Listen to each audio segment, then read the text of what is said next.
Hello people! 3 days ago, gumawa tayo ng siopaw. Ito yung time na syakriya yung lunch, yung lamb meat na may yogurt. Sobrang nag-crave si Basman dito dahil sobrang tagal na rin niyang hindi nakakain ng siopaw doon sa Spain. Sa mga hindi makasunod sa aking voice over, ilagay ko na lang yung written recipe. Kung hindi man sa screen, nakalagay yan sa comment section. In a mixing bowl, naglagay tayo ng 2½ cup ng water, 1/2 cup ng powdered milk, 1/4 cup ng oil, 1/4 cup ng sugar, 2½ teaspoon ng yeast, at 1 teaspoon ng salt. Gumamit ako dyan ng 6 cups ng flour. Gamit ko naman ang all-purpose flour dyan. Sa mga bago pa lang mag-try ng siopaw, I suggest na yung 6 cups of flour, wag nyong iubos agad-agad. Dahan-dahan yung ilagay or mag-separate kayo ng 1 cup. 5 cups muna. Minsan kasi maging dry yung dough natin, depende kasi yan sa pagtakal. Kung gusto nyo talaga ng white na dough, gumamit kayo ng vegetable shortening. Binasa ko lang yon sa electric mixer ng 7 to 8 minutes until smooth na talaga yung ating dough or elastic. Then papaalsahin natin yun ng 1 hour. Huwag kayong magmamadali. Kailangan talaga makaalsa yan ng mabuti. Well, nagpapaalsa, gumawa na tayo ng ating chicken asado filling. Nag-boil tayo ng chicken breast and then nagisa tayo ng maraming bawang, sibuyas, and then nilagay natin yung chicken breast.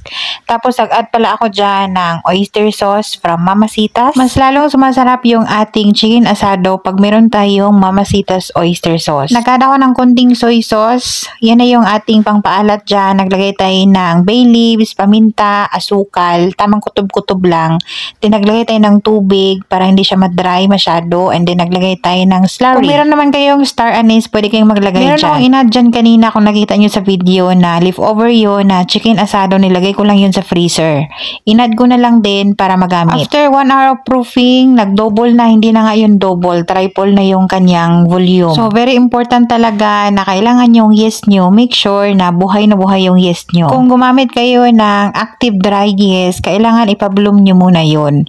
Yung instant naman, kagaya ng ginawa ko, ihalo nyo na lahat. Pero dapat sigurado kayo na hindi pa yun kupas. Isa yan sa dahilan kung bakit hindi umalsa or matigas yung inyong dough. Importante din ang tamang proofing. Okay, gumamit ng tubig or gatas na mainit dahil mamamatay yung ating yeast. Mamamatay din yung yeast pagka madikita ng salt or masyadong malamig yung tubig or gatas. Sana yung makuha nyo talaga dahil meron ding nag-PPM sa akin, hindi ko lang kayo talaga maisa-isa or yung mga nagko-comment na hindi nila makuha talaga yung tamang texture ng ating dough. Kung manual naman yung gagamitin nyo sa pagmasa, imasa nyo po yan ng mga 15 to 20 minutes until makakreate kayo ng elastic and smooth na dough. Sa pag-divide naman, kung ibenta nyo, syempre titimbangin nyo yan para hindi kayo malugi. Tapos sa pag-lock naman, ganyan lang yung pag-lock nyan. I-gather nyo lang yung mga edges, tapos kailangan i-twist nyo yan. I-press tapos i-twist para malak talaga siya. At make sure yung gilid ng ating siopaw dough, huwag nyong idikit yung palaman doon or yung sauce ng ating palaman. Kasi pag nabasa yun, hindi na siya malak. Magbubuka yun. Mga 2 days pa lang si Basma dito mula nung dumating. Sabi niya talaga, pwede ba akong gumawa ng siopaw? Bukas nga sabi niya yung breakfast niya, siopaw pa din. Habang naghuhulma ako dyan ng siopaw, naglagay tayo ng palaman, tamang chismisan lang kami ni Ben. Actually, kakatapos lang namin kumain dyan at nagmamadali na nga ako dyan. Pero nakuha pa rin namin mag-chismis. Habang kumakain yung mga amo, sa kanila sinabi na 4 o'clock daw ay gagala kami sa Chuck E. Cheese, yung palaruan ng mga bata. Ayun, nawindang kami ng bongga. So, habang nagbabalot ako dyan, habang gumagawa ako, nagluto ako ng siopaw, si Bel naman yung naglilinis ng mga kubyertos, yung mga plato na pinagkakainan. So, ako yung nagpapatuloy ng siopaw kasi nga kailangan namin umalis. 30 minutes na lang kailangan namin umalis, kaya yun, nagmamadali ako. Sinalang ko yung isang salangan ng 15 minutes. Steamer yung gamit ko na improvise. Isang kaldero lang yan. Tapos ilagyan ko yan ng wire rack sa loob. Tapos, hinango ko na yan. Tapos yung natira ay siniksik ko na talaga dahil wala ng oras.